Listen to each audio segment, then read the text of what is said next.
Yes, I think so. We know the Russians want us all dead. They're sending poisonous gas to kill us all in the morning. It's not the Russians, it's the planet. It will kill anything and anyone that is still alive. Enter this Christmas gathering. 3 words sum it up: quiet, cruel, human. I'll break down this haunting holiday nightmare, uncover chilling flick facts, and tell you if Silent Night 2021 is worth your time. The film follows Simon and Nell, a married couple preparing to celebrate Christmas with family and friends. This holiday, however, will bring not just joy, but also disaster. They invite their old school friends over for a Christmas party. They are Alex, Bella, Tony, Sandra, and James. Tony and Sandra brought their daughter Kitty, while James brought his partner Sophie. While they were on their way, Nell and Simon seemed busy preparing everything at home. While Nell was busy arranging this and that, Simon was busy shooing away the chickens from their yard. Their first child, named Art, was seen helping to cut vegetables. Unfortunately, his finger was sliced because Art was shocked by the noise made by one of the chickens being chased by his father, jumping, which then hit the window. Art was angry and cursed. Then he called his mother. By the way, Art's character is a typical toxic kid, even though in this film, he is the one who thinks the most logically. Nell, who was still in a hurry, went downstairs and immediately gave first aid by cleaning Art's incision and then treating it. Simon then came in and told them that one of their chickens, named Bindit, did not want to leave the yard. What is the purpose of Simon driving away his own chickens? He did this so that the chickens would be eaten by the foxes. Sounds cruel, huh? This was all done because tomorrow, all living things on this earth will die, and it's better if the chickens don't die in suffering. Nell and her family, including her friends who will come, are well aware that this Christmas will be their last Christmas. Tomorrow, according to predictions, will be their turn to face a disaster that is ready to sweep the earth and its inhabitants. But instead of being sad or anxious because death was near, they all decided to make the best of the remaining time they had by doing fun things. In short, they don't have much time left because their friend will be arriving soon. So Simon and Nell sped up their work. Then Simon ordered his twin sons, namely Thomas and Hardy, who had been playing PlayStation, to take a bath immediately. Simon asked them not to be busy playing with gadgets themselves, and the most important thing is to ask them to give in to Kitty, because Kitty is a pretty naughty and mischievous child. Long live Kitty. And her parents got there first. Kitty immediately came in and gave her flowers, which she said Sandra had taken from a neighbor's house. This is where Kitty's character is really mischievous. To make matters worse, Kitty called her mother by her name. Kitty also collects the sticky toffee pudding that her mother, Nell, would prepare, but unfortunately, Nell forgot. Sandra, who had just entered and showed off a new outfit, immediately called Tony and told him to pick up sticky toffee, putting it in a nearby supermarket.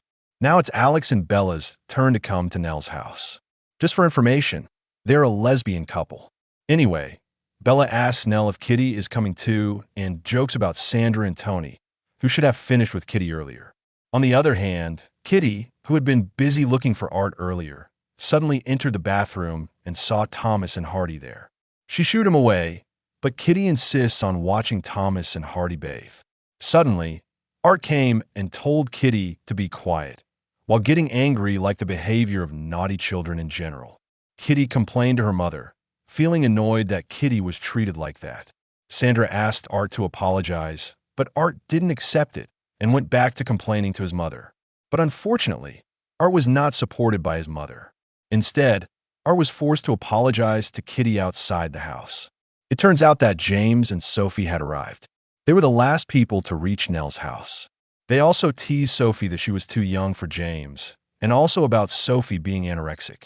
But before Sophie realized this, Sandra immediately hugged James warmly, calling him Prince Charming. This situation made the atmosphere a little awkward, especially for Sophie, but Nell managed to overcome the tension by bringing them all inside. After a while, Tony and Simon came home with sticky toffee pudding for Kitty. They were greeted by Sandra, who also told her that James and Sophie were having an argument in the kitchen over a trivial matter. Sophie questioned James' reason for hiding something from his friends. James also said he would not tell his friends because tomorrow would be hard enough for them. Plus, his friends didn't necessarily understand either. Long story short, they were preparing for dinner. Before starting dinner, Simon was asked to lead the prayer, even though he was not a believer in God. Nell also helped her husband in leading the prayer. Nell was also very grateful for having very good friends and also grateful for all the achievements to date. After that, dinner started. While eating, they talked about the Queen of England. While joking, Tony said if the Queen might be hiding in a bunker full of dog food. Art debunks that theory, as the Queen looked sad during her televised speech this morning. Kitty also joins in the argument that the Queen is old and too content to live in the world, so it doesn't matter even if she dies. Hearing this, Sophie did not accept it. She thought it was wrong if in this situation people could die just because they were old, so also added that parents should teach their children to respect older people more. This made the dinner atmosphere a little tense. Alex tries to diffuse the tension by saying that maybe Kitty doesn't mean it, but Sandra attacks Alex instead, saying that she won't understand because she's not a parent. Not wanting this to drag on, Tony asked Sandra to stop, but Sophie was still rambling on. She kept questioning why the kids could think that way. The argument only stopped after Nell asked them not to fight. Even so, Tony and Sandra wondered why Sophie is so sensitive about this. James said that it happened because just yesterday Sophie had a bad day. Even though Simon forbade her, Sophie still told about the terrible events related to this disaster.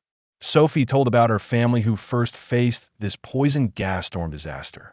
Before Sophie spoke further, Simon interrupted and immediately changed the subject because it was clear that horror was not something they deserved to hear. Simon also asked everyone to raise their glasses as a tribute to Nell, who had prepared everything.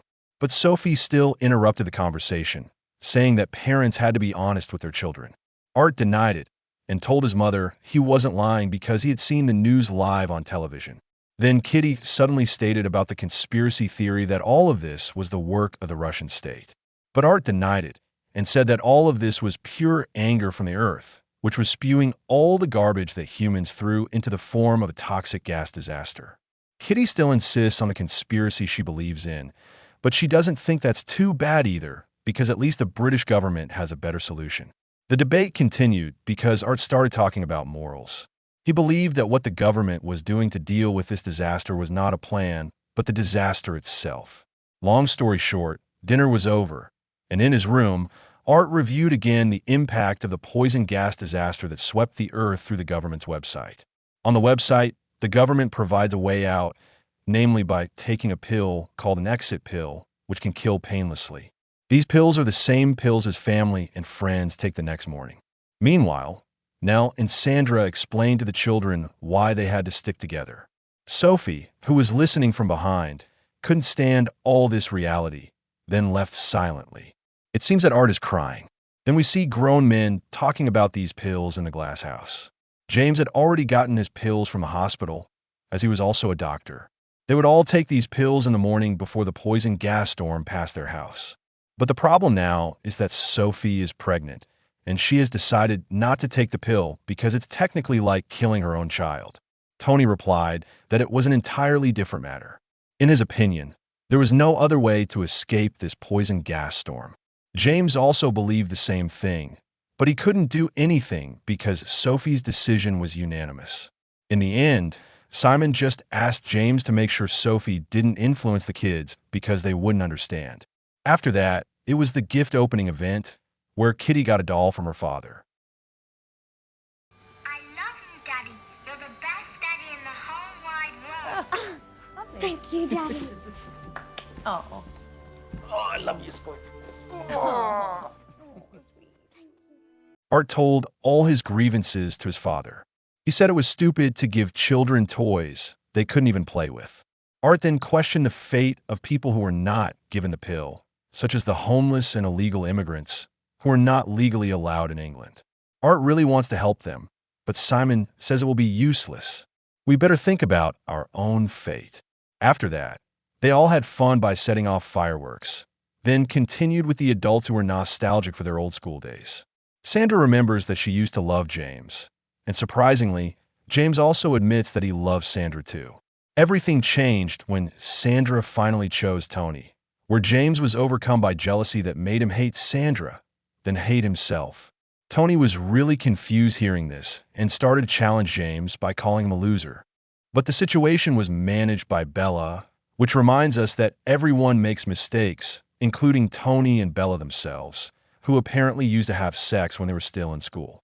Of course, this confession took the whole room by surprise, except this time Nell and Simon burst out laughing, because this wasn't something they thought had ever happened. After the nostalgic moment, they enjoyed each other. Meanwhile, Art was watching a poison gas storm, which was marked by the appearance of a medium-sized tornado that also carried poison gas. Sophie suddenly opened the door and asked permission to enter. Art told her about this and said that he couldn't stand all this anymore. But Simon enters and tells Art to call Grandma. Meanwhile, Sandra is talking with Bella. Sandra is scared and starts doubting the government's saving actions for its residents. Likewise with Bella, who from the beginning did not believe in the government. Bella accepted the pill because even if she survived, she did not want to live in a post-apocalyptic world. On the other hand, the Nell family makes a video call with their grandmother. In the midst of a warm conversation, suddenly the vibrations from the storm began to be felt by Grandma. Realizing that her death was near, the grandmother, who was also Nell's mother, said goodbye to Nell and Simon. When the storm was in front of her eyes, Nell's mother immediately took the pill, and not long after, the storm hit her house. Nell was devastated by the fact that her mother had died alone with no one by her side, while Simon calmed his wife. They also had to ensure that this incident would not affect their children's mentality. Then Art went to James and Sophie's room to tell him that he was not going to take the exit pill. James then explained to Art about pain, but he argued that he wasn't afraid of pain and stuck to his decision not to take the pills. James intended to report this to Simon and Nell, but Sophie prevented him. Art then expressed his suspicions to the government and scientists. He argued that maybe scientists made mistakes. He was also concerned about people who died in a state of suffering. But according to James, life is not fair. Not everyone can be helped. But Art silenced James, saying that a doctor should be able to help people. Next is the appearance of a poison gas storm, which turns out to be unknowingly approaching the house. Art, who was still in Sophie's room, then said that no one should give up. Sophie then told Art that she was pregnant and would not take the pills. When Nell came in looking for Art, she immediately told her mother that she would not be taking the pills and would be accompanying Sophie beside her. Knowing this, Nell was surprised. Then Nell called Simon to remind her son, but it was useless. Art still insisted on his decision not to take the pills. Art then gave the idea to close the windows, build barricades, and wait for the storm to pass. However, Nell said that the poison would spread through the air, whatever it was, and anyone would be killed by the poison gas. She reassured Art that he and Simon had thought of many possibilities, but the results remained the same. All of this had to be done for the sake of the family. But Art ran away from home because logically his family shouldn't have forced him to die, while Simon chased after Art. Nell began to sense something was wrong with the clouds above. In his escape, Art found a car parked on the side of the road. When Art approached the car, at the same time, a tornado appeared from behind. In the car, Art found that everyone was dead, including a baby, which made Art cry so hard. Simon, who heard Art scream, immediately ran to the source of the sound and witnessed firsthand what his son saw. Sensing that a storm was approaching, Simon immediately brought Art back home. Arriving at home, Simon asked the children to go into their respective rooms. Seeing that Simon looked shocked, Sophie and James tried to help by bringing Art upstairs. When they left Art for a while, he started having seizures. Meanwhile, downstairs, Simon informs everyone of what he saw earlier. This gave the conclusion that it turned out that the storm had come faster than the initial estimate. Realizing that death was near, James felt it was time to take an exit pill. Eventually, they let each other go and went to their respective families.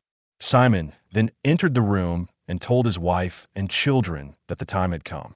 From here, everything went together. James signaled Sophie that a storm was approaching. James then took an exit pill from his coat pocket and made sure of one thing, that he would only take the pill if Sophie also took it and vice versa. In the end, surprisingly, Sophie decided to take the pills with James. While Bella found that Alex was still drunk and didn't wake up because there wasn't enough time to wait for Alex to wake up, Bella immediately took the exit pill and administered it to Alex as well. But after that, Alex woke up and threw up the pill because she didn't have any spare pills. Bella was forced to stab Alex with a knife until she was covered in blood. Moments later, the effects of the pill started working in Bella's body, and she died, while Alex caught up with Bella and died from blood loss. On the other hand, Tony and Sandra and Kitty had taken the pills and were lying on the bed. However, they woke up again, having forgotten to say goodbye to the Simon family. Kitty also forgot about her doll and immediately went to get it. But unlucky for Tony and Sandra, the pill started to take effect. After Kitty returned to the room, Tony and Sandra were already dead. Kitty went straight back to bed and hugged her mother until death picked her up. Finally, there are Simon and Nell, where Simon seems bothered by his twins' request for Coca-Cola. But in the end, everything is in order and the pills are ready to be taken. Simon then gave the twins a pill each, then gave one to Art, but Art didn't seem to respond. Only then did they realize that Art had been contaminated with poison gas and was bleeding from his eyes, nose, and ears. Witnessing the effects of the poison gas firsthand, they all immediately rushed to take their pills. After that, they lay down together on the bed. They made sure who died first by continuing to express affection to each until finally no more sound was heard. They died just before the storm passed their house. The next morning, it was snowing outside, not as dire as one might imagine. In fact, the situation inside the house was much more tragic. Everyone in the house was pale and lifeless, including the Simon and Nell families. But suddenly, Art's eyes opened, indicating that Art was still alive, and the film ended. Silent Night isn't a typical holiday film. It's a quiet, devastating reflection on how people cope when the end is unavoidable. Set during a carefully curated Christmas gathering, the film explores denial as a form of survival. Humor, traditions, and forced normalcy become emotional armor, shielding characters from a truth too overwhelming to face. The real horror isn't chaos or violence. It's parental terror, not protecting children from danger, but from knowledge, from a truth that nothing can save them. In this world, control becomes a fragile illusion. Government-issued suicide pills offer structure, order, and choice in a moment where everything else has collapsed. It raises an uncomfortable question. Is choosing a peaceful ending an act of kindness, or simply the easier path? Christmas decorations hang in frozen contrast, symbols of joy stripped of meaning, locked in time, while humanity quietly prepares to disappear. Flick fact: Silent Night is a Christmas movie about the end of humanity, where families must decide how to spend their final hours before a deadly cloud wipes out life on Earth.